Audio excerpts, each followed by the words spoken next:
မင်္ဂလာပါခင်ဗျ LIG Life is Good Channel လေးကနေပြီးတော့ကြိုဆိုလိုက်ပါတယ်ဒီကနေ့ဗီဒီယိုလေးကတော့ငယ်တုန်းကကျွန်တော်တို့ဂျပန် Power Ranger လို့ခေါ်တဲ့ Super Sentai ကြိုက်တဲ့မိတ်ဆွေတို့နားထောင်တဲ့ဗီဒီယိုလေးတစ်ခုဖြစ်ပါတယ်ကျွန်တော်တို့ကလေးဘွားတုန်းကကျွန်တော်တို့အခွေဆိုင်မှာဖြစ်ဖြစ်ကျွန်တော်တို့ငှားပြီးတော့တကူးတခါကြည့်ရတဲ့ဒီ Super Sentai တွေဟာအခုဆိုလို့ရှိရင်ရပ်သွားပြီထုတ်လုပ်မှုရပ်သွားပြီဆိုတဲ့သတင်းကိုမိတ်ဆွေတို့တချို့ကြားပြီးတဲ့လူလည်းကြားပြီးမယ်တချို့ကတော့မကြားရသေးတဲ့လူလည်းမသိသေးတဲ့လူလည်းရှိမယ်ပေါ့နော်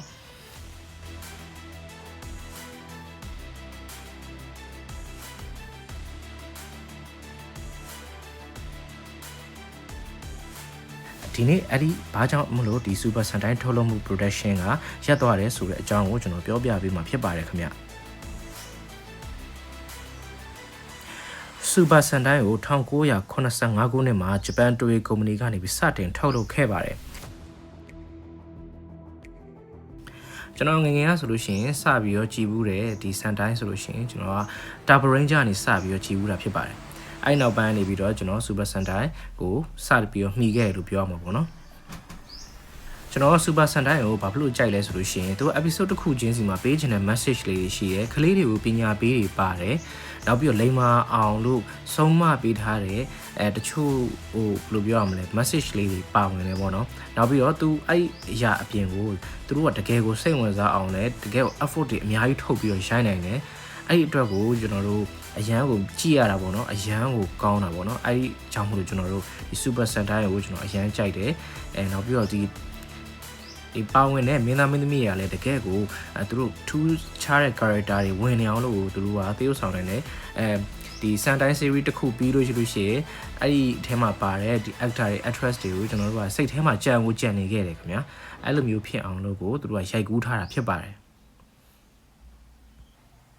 ဒီ Power Rangers ဆိုတာတော့မှာပေါ့နော်ဒီ Super Sentai ကိုသူအခြေခံပြီးတော့ဒီစေဘန်းနေပြီးတော့စပြီးတော့ရိုက်ကူးခဲ့တာဖြစ်ပါတယ်ဒီတော့အဲ့ဒီလို250ကျော်ကြာစီဇန်40ကျော်ဒီ Super Sentai လောက်ခိုင်မာကြီးကဘာဖြစ်လို့ဒီလိုမျိုးရက်သွားတာလဲပေါ့နော်အပြီးတိုင်တော့မဟုတ်ပြီမဲ့ဘာဖြစ်လို့ဒီလိုရက်သွားတာလဲဆိုတဲ့အကြောင်းရင်းလေးကတော့နံပါတ်1အကြောင်းရင်းငွေကြေးပြဿနာဖြစ်ပါတယ် Super Sentai episode တစ်ခုရိုက်ဖို့မလွယ်ပါဘူးအင်မတန်မှငွေကြေးကုန်ကျစရိတ်များပါတယ်အဲ့အတွက်ကိုကျွန်တော် CG တွေနောက်ပြီးတော့ explosion တွေနောက်ပြီးတော့ whistle တွေ effect တွေပေါ့နော်အကုန်လုံးကကျွန်တော်စီတအားကြီးတယ်ခင်ဗျအရင်ကတော့ကျွန်တော်ကြည့်ရှုသူ audience တွေနောက်ပြီးလို့ရှိရင်ဒီပြန်ပြီးတော့အယုတ်တွေကရောင်းရငွေတွေနောက်ပြီးတော့ဒီ event တွေကနေပြီးတော့ event တွေကနေပြီးတော့သူတို့အများကြီးသူတို့ပြန်ပြီးတော့ပတ်စံပြန်အမြတ်အဆုံးပြန်ရပြီမယ်အခုတော့ဒီနေ့ခင်မှာကြတော့ကလေးတွေကဒီ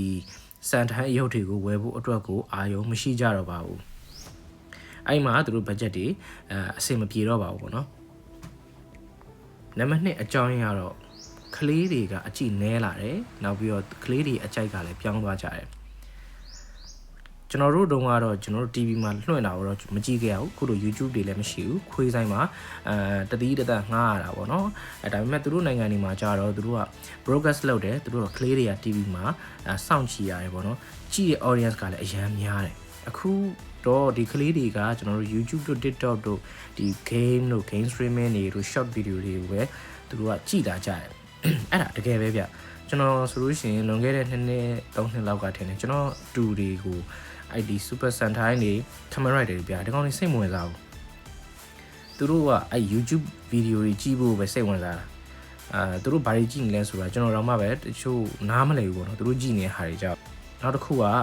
ဒီ Super Sentai ကသူက slow storytelling ဖြစ်တယ်ပေါ့နော် episode က40ကျော်ရှိရယ်နောက်ပြီး episode တစ်ခုမှာ45မိနစ်တနာရီဝန်းကျင်လောက်ရှိရတဲ့အတွက်အချိန်ကြာကြည့်ရတယ်အခုခေတ်ကလေးတွေကအဲ့လိုမျိုးအချိန်ကြာပေးပြီးကြည့်တာမျိုးကိုသူတို့စိတ်မဝင်စားတော့သူတို့ကဘိုးကနေဘက်ကနေဖြတ်ကနေ short video လောက်ပဲသူတို့ကစိတ်ဝင်စားရတာဖြစ်ပါတယ်အဲ့တော့အဲ့ဒါကလည်းဒီလိုမျိုးပေါ့နော်ဒီ Super Sentai ကိုရပ်တန့်သွားစီတဲ့အချက်တစ်ချက်ဖြစ်လာခဲ့ပါတယ်အဲ့ဒီအတွက်ကို Super Sentai ကရပ်တန့်သွားပါတယ်ပေါ့နော်လုံးဝသူတို့အပြီးတိုင်းလုံးဝ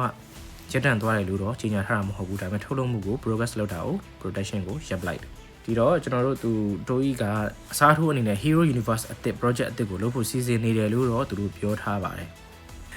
ဒါပေမဲ့ကျွန်တော်ကဒီဟာကိုလုံးဝအဆုံးသတ်သွားပြီလို့ကျွန်တော်ကတော့မယူဆပါဘူးဘယ်လိုပုံစံမျိုးနဲ့သူပြန်လာနိုင်လဲဆိုလို့ရှိရင်ကျွန်တော်တို့ပြန်ပြီးတော့ special movie တွေအနေနဲ့ကျွန်တော် anniversary အနေ